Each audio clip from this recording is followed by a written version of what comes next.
Welcome back to my channel. Today we're gonna be talking about the new news that I'm pregnant.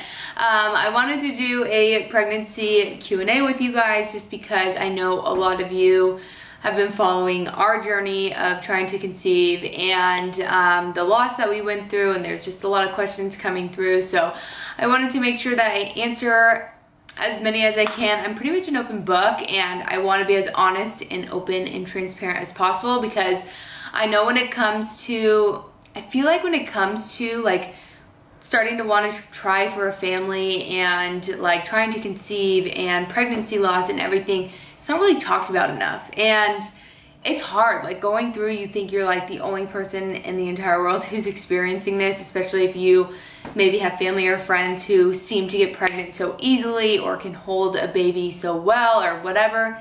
And so I just want to go through questions that you guys have. Like I said, I'm an open book. I asked you guys questions on my Instagram, and so I'm just going to kind of go through, read them off and answer them as I go.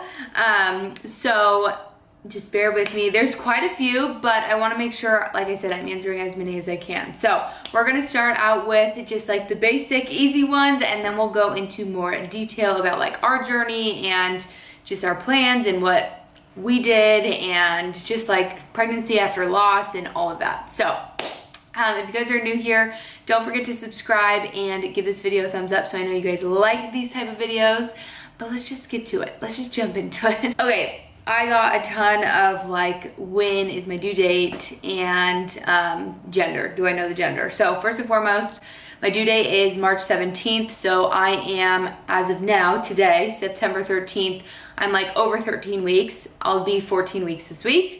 And gender, we do not know. Do we plan on finding out? Yes. And do I plan on sharing it with you guys? Of course. We will probably find out the gender early October, so just in a couple weeks, which is just so exciting. I have absolutely no clue what this baby is. I go back and forth every single day. I'm like, one day it's got to be a girl, one day it's got to be a boy. I have no idea. I have no idea how women just like know what they're having, because that's just not me at all. I have no idea. A lot of my friends and family are leaning more towards girl. And then also I got asked if we have any names and if we're going to be sharing the baby's name. So we have some names. I mean, I have a list. Funny story is I used to have like a long list of names that I liked for boys and girls on my phone. I don't know what happened. Within the last like 2 months, it got deleted. I have no idea where it went. So I'm pretty much starting over, but that's totally fine. We will not be sharing baby's name until they are here. When did we find out? So I actually found out on July 10th. No, July 9th. I found out on July 9th. I told Richard on July 10th. I'll put up little things here. So obviously we were trying, so he knew like when I was going to be testing and everything like that. I didn't tell him I was testing until a couple days later, but I started testing a little bit earlier because why not? So I found out first. I just wanted to make sure that it was, you know, like just, I don't know, my body was holding on to it because we did have 2 chemical pregnancies too, which I'll get into that as well. So I didn't want to tell him until like the next day when I saw the test was a little bit darker than the day before, because that just to me meant that this baby was like growing. So I found out July 9th and he found out July 10th, and I told him, got him a little rainbow onesie from Target with all of the tests that I already took and put on the counter, and he basically said he knew it.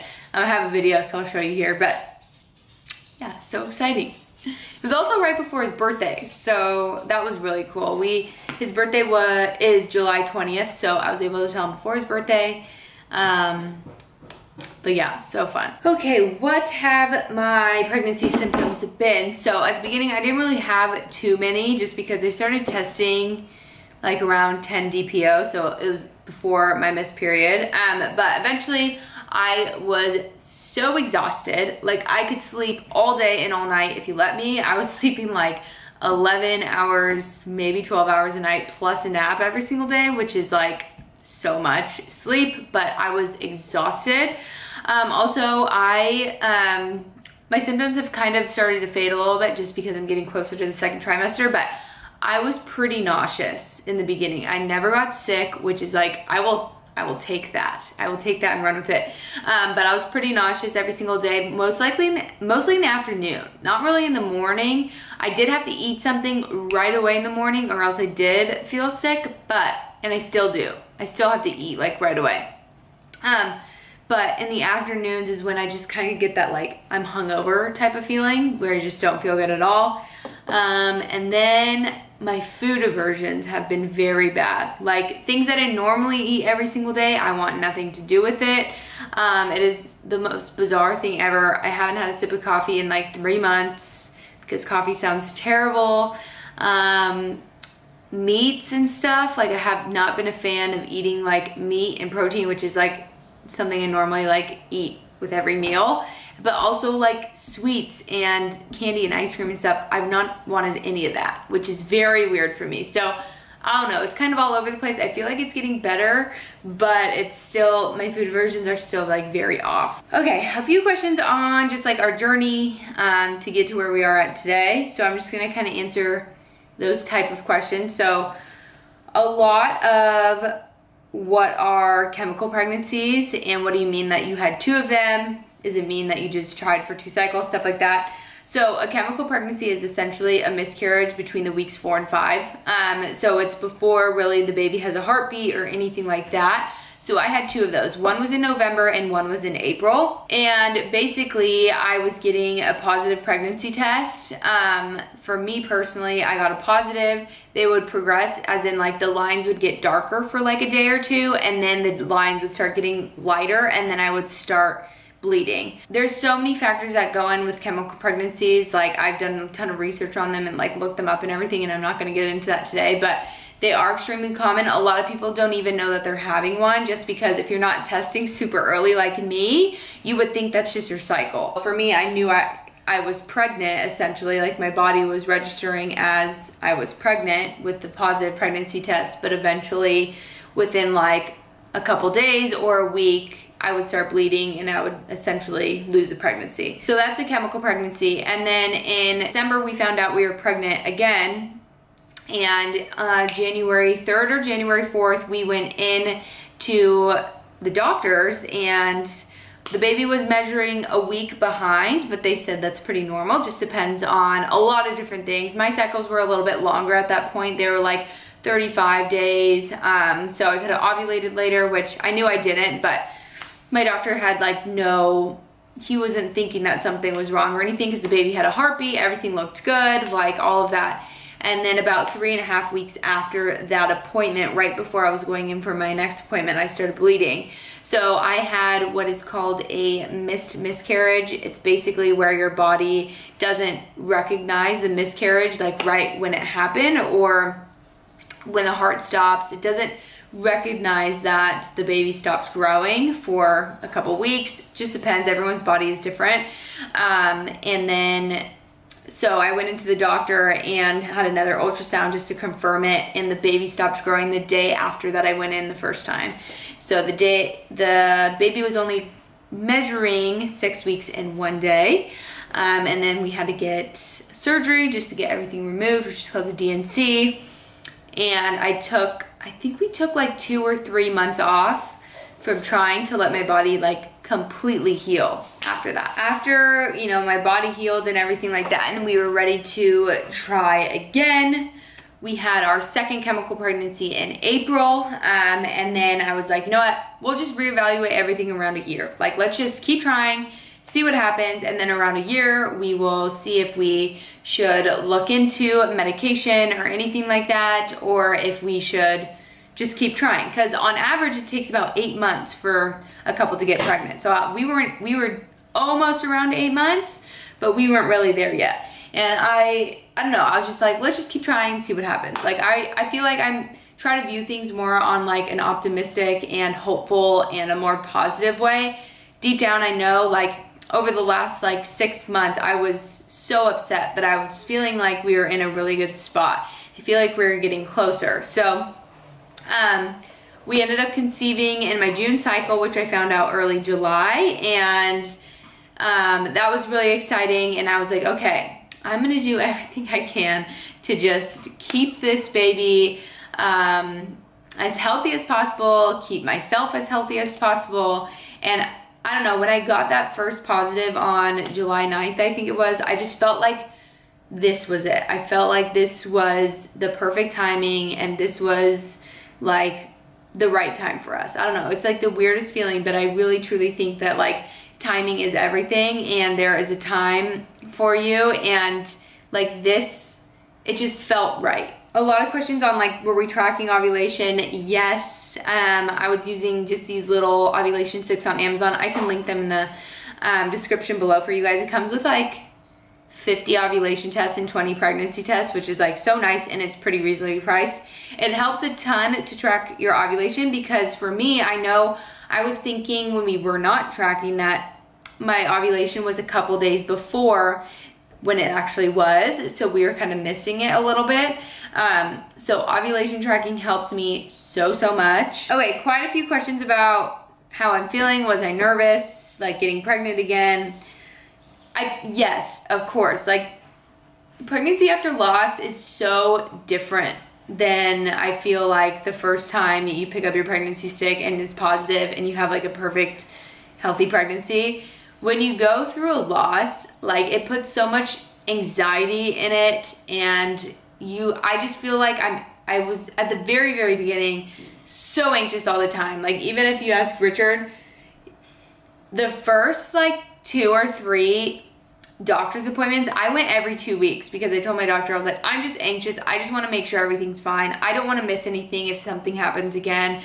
And so I was so anxious. I would be like dead silent on the way to the doctor's office. This is one of the reasons why I never really filmed anything at the beginning, because I was just so overly anxious and worried that something was going to go wrong that I didn't want, I couldn't even focus on anything else. I don't even know. It's like, I've been so anxious. It's a mix of emotions between being anxious, excited, worried, so happy. It's just like all the emotions in one. And like, I really do think once you lose a pregnancy, it really changes how you view pregnancy and how you like take care of yourself, because you want this to work so bad and you want this one to be it, and you do not want to go through another loss, and you will do anything to prevent that, even though it is not, you can't prevent a loss from happening. We did get a at-home Doppler, which does help me. I don't use it a lot. I try to use it maybe like once every week and a half, and I find the heartbeat really quickly and I put it away. And that does ease my mind a little bit, and that's just something that everyone should ask their doctor about, because everybody is different. So that helps me too when I'm just feeling a little bit anxious or worried. But those feelings never really go away. They're always gonna be there, probably for me even through this entire pregnancy. They do get better as weeks go on, but you still have your moments for sure, like, unfortunately. And I wish I could be jumping up and down with joy like 100% of the time, with no fear, no anxiety, nothing, but that's just honestly not the case for me personally. I got a few questions about advice while trying to conceive, and I feel like the best thing is just to remain hopeful. I know, like, negative pregnancy tests, those can be like so devastating. Just being so hopeful and then realizing that month it didn't happen for you. You just gotta keep pushing forward, keep making it fun, and just like continue to stay hopeful. I feel like for me, my faith never really like went away. I was like so strong that I knew it was gonna happen when the time was right. And it's a hard journey to keep like your faith so strong, but you just have to kind of sit back and remind yourself, like, it's all in, literally it's all in God's timing. Like, it's got to be just like the perfect timing for you to make it happen. For us, like, we didn't let it like completely take over our like relationship and our marriage. We were just like continuing as is, but also like focusing on this too. But yeah, it's just like one of those things where you just gotta keep trying and keep your head up. And I know there's gonna be hard times where you're crying and you're so anxious and you're so tired. Trust me, I get it. Like, you just want it so bad, and you're seeing all these people who are getting it and you're still not, but you just gotta keep focused. Every single night I would read, I have the Bible app on my phone, and I would pull up a bunch of like pregnancy plans and read those plans on like being hopeful and relying on faith and just like staying strong and all of that, and that helped me tremendously.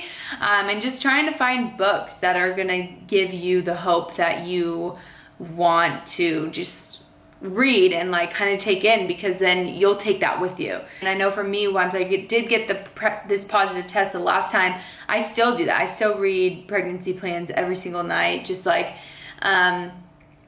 you know, and doing all of that, because that calms me and it helps me, and I'm like, okay, like this is okay, like we're gonna be okay. Those things helped me just staying in my faith and staying like in the word, and just like reading all of those things and reading stories of other people who have had success after a loss and everything like that. Those things always encouraged me to keep going. If you are in a season of waiting, I just encourage you to just keep going. I mean, find other things that you can really focus on. Don't let it completely like own your life, own your relationship.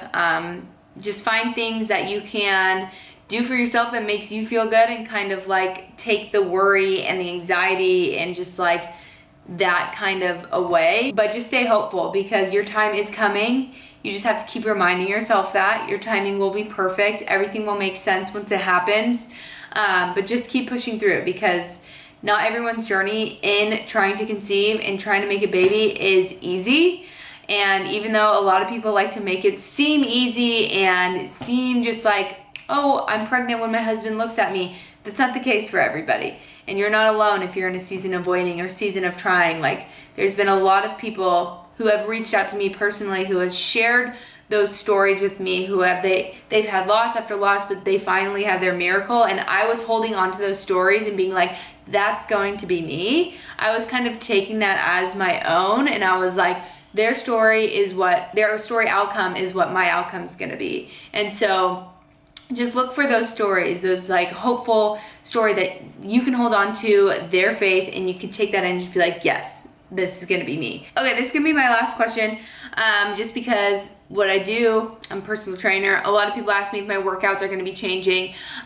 So everyone is so different. I just wanna make this clear. If you are pregnant, make sure you ask your doctor what he or she will clear you for, because for me, I was cleared to do what I was doing before. Obviously, modify as I go.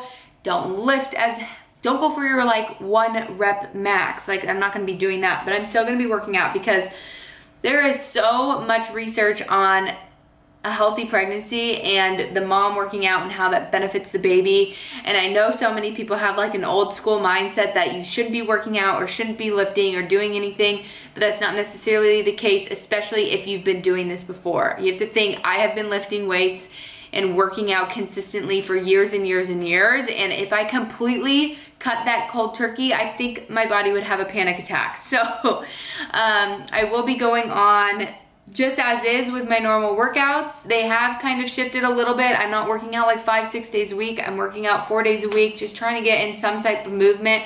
The first trimester, I was just trying to survive at that point, so I wasn't really focused on that. But now I'm getting my energy back and I'm feeling better. So still gonna get my workouts in. That's still a priority for me. My priority is just to have the healthiest pregnancy I can have. And I know with anything, movement and working out and taking care of your body is the most important thing that you can do for your health.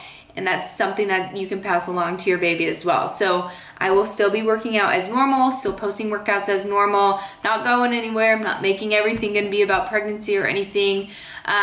Still gonna be here to help you guys with your fitness journey. If you're still looking for that, I got you, don't worry. But yeah, it's still important to me to show up, work out, do all of that. And as long as my body lets me, and as long as I'm listening to it, I'm happy, I'm a-okay. So thank you guys so much for watching. If you have any questions, you can ask them in the comments below, but I appreciate you guys tuning in, watching this, and yeah, more to come. If you guys have any questions, want to chat, you can always reach out to me. I always try to get back to as many people as I can, especially when it comes to this kind of topic, because I want you guys to know if you are in a season of voiding, a season of loss, like, you are not alone. I've been there. It's so terrible. It's so hard, but I promise you there is light at the end of the tunnel. Just keep moving forward. Stay hopeful, stay positive, and I promise, I know you're gonna get your little miracle. So thank you guys so much for watching. I'll see you guys next time.